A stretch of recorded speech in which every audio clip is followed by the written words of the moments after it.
ఇక రానున్న 3 రోజులు అధిక ఎండలు ఉక్కపోత ఉండే అవకాశం ఉందని విశాఖ వాతావరణ కేంద్రం సైంటిస్ట్ సునంద తెలిపారు. ప్రస్తుతం ఉన్న ఉష్ణోగ్రతలు 2 నుండి 4 డిగ్రీలు పెరిగే అవకాశం ఉందని హెచ్చరించారు. ఈ నెల 30 నాటికి నైరుతి రుతుపవనాలు కేరళను తాకే అవకాశం ఉందన్నారు. ఏపీలో నైరుతి రుతుపవనాలు వారం రోజుల్లో టచ్ అవుతాయని, అప్పటి వరకు ఎండ ఉక్కపోత ఉంటుందంటున్న సునందతో మా ప్రతినిధి రాజు ఫేస్ టు ఫేస్. వాతావరణంలో సడన్గా వచ్చినటువంటి మార్పులతో చల్లని వాతావరణం ఉంటుంది, అందరూ హ్యాపీగా ఉండొచ్చు అనుకున్నారు. కానీ ఒక్కసారిగా వాతావరణంలో మార్పులు రావడంతో ఉక్కపోత వేడి విపరీతంగా వస్తున్నటువంటి పరిస్థితి అయితే ఉంది. అసలు ఎందుకు వాతావరణంలో ఇంత చేంజెస్ ఉన్నాయి? విశాఖ వాతావరణ కేంద్రం సైంటిస్ట్ సునంద గారు ఉన్నారు. ఎందుకు ఈ విధమైనటువంటి వాతావరణం ఉంది, ఎన్ని రోజులు ఉండే అవకాశం అయితే ఉంది? ఇది ఒక పక్కన చూస్తే వడగాలులు, బయట కూడా నిలబడలేనటువంటి పొజిషన్, ఏం చెప్తారు? రానున్న 3 రోజులు కూడా పొడి వాతావరణం అనేది ఉంది. ఎప్పుడైతే పొడి వాతావరణం ఉంటుందంటే మన దగ్గర క్లౌడ్స్ అవి లేవు, క్లియర్ స్కై కండిషన్స్ ఉన్నాయి. అలాగే మనకి గాలులు అనేవి కూడాను పశ్చిమ దిశ నుంచి గాలులు వస్తున్న కారణం చేత మరి రానున్న 3 రోజులు కూడా ఉష్ణోగ్రతలు అయితే పెరిగే అవకాశం అయితే ఉంది. ఏ స్థాయిలో ఉష్ణోగ్రతలు పెరుగుతాయి ఇప్పుడు? అంటే ఇప్పుడున్నటువంటి పొజిషన్ ప్రకారం చూస్తే 37 నుంచి 39, 40 వరకు ఉంది. అది ఈ 3 రోజుల్లో ఎంతవరకు పెరిగే అవకాశం అయితే కనిపిస్తుంది? రానున్న 3 రోజులు కూడాను ఉష్ణోగ్రతలు 2 to 4 degrees సాధారణం ఇప్పుడు సపోజ్ 38 అలా ఉందనుకోండి, దాని మీద 2 to 4 degrees 2 నుంచి 4 వరకు కూడా పెరిగే అవకాశం అయితే ఉంది. తర్వాత మళ్ళీ నార్మల్గా గ్రాడ్యువల్గా తగ్గుతాయి. బట్ 3 days మాత్రం కొంచెం పొడి వాతావరణం ఉండి మనకి ఉష్ణోగ్రతలు అయితే పెరిగే అవకాశం అయితే ఉంది. సహజంగా తెల్లవారుజామున వాతావరణంలో మార్పు ఉంటుంది, చల్లదనం కనిపిస్తుంది. కానీ 6 గంటల నుంచే విపరీతమైనటువంటి ఒక్కపోత, వేడి గాలులు వస్తున్నాయి. దీనికి ఏమైనా కారణాలు ఏమైనా ఉన్నాయంటారా? ఎస్, పశ్చిమ దిశగా నుంచి గాలులు వేస్తున్న కారణం చేత అదంతా కూడా ల్యాండ్ మీద నుంచి వస్తున్నాయి. సో డే టైం నుంచే ఎండ వాతావరణం అనేది ఉండడం అనేది జరుగుతుంది. సో అందువల్ల మనకి త్వరగా త్వరగా హీట్ ఎక్కడంతో గాలులు కూడా ల్యాండ్ మీద నుంచి రావడంతో మనకి ఈ యొక్క టెంపరేచర్స్ అనేవి మరి ప్రివైల్ అవుతున్నాయి. అయితే కమింగ్ 3 days తర్వాత మరి గ్రాడ్యువల్గా తగ్గే అవకాశం కూడా ఉంది. ఋతుపవనాల రాక ఏమన్నా ఉందా? వస్తే ఏ డేట్స్కి ఇంచుమించు ఒక అంచనా ఉంది? వాతావరణంలో మార్పులు కానీ చల్లబడడం కానీ ఎప్పుడు వచ్చే అవకాశం అయితే ఉంటుంది? అంటే 30th ఇది రేపటికల్లా కేరళ కోస్ట్ని ఋతుపవనాలు తాకే అవకాశం ఉంది. ఒకవేళ అలా తాకినా మనకి వారంలోనే మన ఆంధ్ర రాష్ట్రానికి కూడా వచ్చే అవకాశం అయితే కనబడుతున్నాయి. అంటే ఇది నైరుతి ఋతుపవనాల యొక్క చురుకుగా ఉన్నట్లయితే డెఫినెట్గా మనకు అలా వస్తాయి. సో అది ఎక్స్పెక్టింగ్ అండి. అంటే టెంపరేచర్ పెరిగినా ఒక్కొక్కసారి ఆ ఎండ ఉంటుంది కానీ ఉక్కపోత అనేది కానీ తక్కువగా ఉంటుంది, లేకపోతే ఈ వడగాలులు కూడా కొంచెం వరకు తక్కువగా ఉంటుంది. కానీ ఇప్పుడు ఉన్నటువంటి ఈ రోజు నుంచి వాతావరణంలో ఇంత డిఫరెంట్ అయిన మార్పు రావడానికి ఈ తుఫాన్ ఎఫెక్ట్ ఏమన్నా ఉందనుకోవచ్చు? తుఫాను వలన మనకి విండ్స్ అనేవి మారినవి. ఎస్, అలాగే మనకి ఎప్పుడు కూడా మే మంత్లో విండ్స్ అనేవి మారుతూ ఉంటాయి. అంటే నైరుతి ఋతుపవనాలు వచ్చేటప్పుడు విండ్స్ అనేవి చేంజ్ అనేది ఉంటుంది. సో అందువల్ల మనకి మేలో డెఫినెట్గా కొంచెం ఎక్కువ టెంపరేచర్స్ వస్తాయి.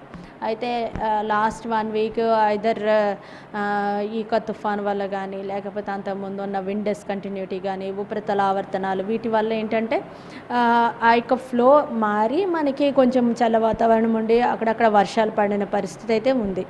సో అందువల్ల మనకి అంటే ఇన్ జనరల్గా అంతకుముందు కూడా మేమంతా కూడా ఎప్పుడు కూడా మనకి హాట్గానే ఉంటుంది. ఎందుకంటే మనకి పశ్చిమ దిశగా లేకపోతే వాయవ్యంగా గాలులు, అంటే ల్యాండ్ మీద నుంచి గాలులు వస్తున్నప్పుడు మనకి టెంపరేచర్స్ సర్వసాధారణంగానే పెరుగుతూ ఉంటాయి.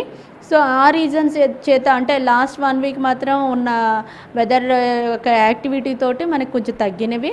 అయితే ఇప్పుడు ఆ యాక్టివిటీ లేకపోవడం వల్ల అంటే యాజ్ యూజువల్గానే మనకి పశ్చిమ దిశగా గాలులు వస్తున్నాయి అండ్ గాలిలో పొడి వాతావరణం అనేది ఉంది. అందువల్ల మనకి క్లౌడ్ డెవలప్మెంట్ కూడా లేదు, రెయిన్ఫాల్ కూడా లేదు. సో పొడి వాతావరణం అనేది మరి 3 రోజులు కొనసాగుతుంది. ఆ తర్వాత మళ్ళీ ఈ యొక్క ఋతుపవనాల యొక్క ఇది పెరిగినప్పుడు మనకి మళ్ళీ లైట్గా రెయిన్ఫాల్ పెరుగుతున్న ఉష్ణోగ్రతల వల్ల కానీ లేదా ఈ ఎండ వేయడం వల్ల కానీ ప్రజలకు ఏమైనా ఇబ్బందికర వాతావరణం వచ్చే అవకాశం ఏమైనా ఉంటుందా? అంటే ఈ 3 రోజులు కూడా ఉన్న ఉష్ణోగ్రతలు అయితే డెఫినెట్గా ఇబ్బందికరంగానే ఉంటాయి. ఎందుకంటే 11 to 3 వరకు ఉండే టెంపరేచర్స్ అన్నీ కూడా కొంచెం ఎక్కువ ఉంటాయి. ఆ హాట్ విండ్స్ అనేవి కూడా వస్తున్నాయి. అందువల్ల ఈవెన్ హీట్ స్ట్రెస్ అంటారు. అంటే ఎక్కువసేపు ఎండలో ఉన్నట్లయితే ఫస్ట్ తలనొప్పి నుంచి మొదలయ్యి తర్వాత కళ్ళు తిరగడం ఇవన్నీ కూడా ఉంటాయన్నమాట. డిహైడ్రేషన్ అనేది బాగా జరుగుతుంది. అంటే హ్యూమిడిటీ కంటెంట్ ఎక్కువ ఉండడం వల్ల కూడా మనకి డిహైడ్రేషన్ అనేది బాగా ఎక్కువ జరుగుతూ ఉంది. సో అందువల్ల బయట హ్యూమిడిటీ ఎక్కువ ఉంది కనుక మనకి ఒక్కపోత వాతావరణం అనేది ఉంటుంది. సో ఎక్కువ స్వెటింగ్ కూడా వస్తుంది. అందువల్ల డీహైడ్రేషన్ అనేది బాగా జరుగుతుంది. డీహైడ్రేషన్ వల్ల ఏంటంటే వాటర్ని మన బాడీ నుంచి వెళ్ళిపోతుంది కనుక ఎప్పుడు వాటర్ తాగుతూ ఉండాలి, అవసరం ఉన్నా లేకపోయినా. తర్వాత డైరెక్ట్ సన్ రేడియేషన్ అనేది మన మీద పడకుండా తగినంత జాగ్రత్తలు అయితే తీసుకోవాలి. ఖచ్చితంగా వృద్ధులు పిల్లలు కూడాను జాగ్రత్తగా ఉండాలి. బాగా అవసరమైతేనే కానీ బయటికి వెళ్ళకూడదు. బయటికి వెళ్ళినా కూడా తగినటువంటి ప్రికాషన్స్ తీసుకోవాలి. కోల్డ్ వాటర్ బయట నుంచి వచ్చి ఇమీడియట్గా కోల్డ్ వాటర్ తాగడం కానీ లేకపోతే సడన్గా కొందరు హీట్ని తట్టుకోలేక వాటర్ని మీద నుంచి వేసుకోవడం, బాత్ చేయడం లాంటివి చేస్తారు. అలాంటివి చేయకూడదు. అలాంటివి చేయడం వల్ల ఏంటంటే ఈవెన్ స్ట్రోక్స్ కూడా వచ్చే అవకాశం ఉంటుంది కనుక అంటే సడన్ ఫ్లక్చుయేషన్ అనమాట. బయట ఏమో 40 degrees టెంపరేచర్ ఉన్నప్పుడు ఇంట్లో అంత ఉండదు. కానీ మనము బయట నుంచి రాగానే వెంటనే ఆ చల్ల వాటర్ వేయడం వల్ల ఫ్లక్చుయేషన్ మన వాటర్ దగ్గర ఎంతైనా అంత ఎక్కువ టెంపరేచర్ ఉండదు. సీ వాటర్ వేసుకున్నప్పుడు ఫ్లక్చుయేషన్ రావడం వల్ల అలాంటి ఇబ్బందులు వచ్చే అవకాశం ఉంది. సో కాబట్టి బయట నుంచి వచ్చిన తర్వాత ఇంట్లో ఒక అరగంటను వచ్చేటప్పటికి సో రూమ్ టెంపరేచర్కి వస్తుంది. సో రూమ్ టెంపరేచర్కి వచ్చినప్పుడు అలాంటప్పుడు ఏ యాక్టివిటీ చేసినా ఓకే, నో ప్రాబ్లం అనమాట. సో అలాంటి చిన్న ప్రికాషన్స్ తీసుకున్నట్లయితే ఈ యొక్క 3 రోజులు ఉండే టెంపరేచర్స్లో వచ్చే ఈ యొక్క దుష్ఫలితాలు కానీ దుష్ప్రభావాలు కానీ ఇవన్నిటిని కంట్రోల్ చేయొచ్చు.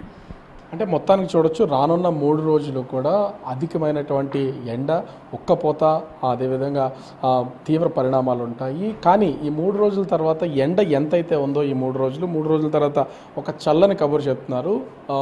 ఈశాన్య నైరుతి ఋతుపవనాలు ఈ 1వ తేదీ కల్లా కేరళను తాగుతాయి ఇంచుమించుగా. అదేవిధంగా వారం రోజుల్లో ఆంధ్రప్రదేశ్ని తాకే అవకాశం ఉంటుంది. ఎండ ఎంత ఎక్కువ ఉందో అదేవిధంగా ఋతుపవనాలు కూడా అంత వేగంగా వస్తాయని మరో చల్లర కబు చెప్తున్నటువంటి పరిస్థితి కనిపిస్తుంది. కెమెరామెన్ మురళితో రాజు, బిగ్ టీవీ, విశాఖపట్నం.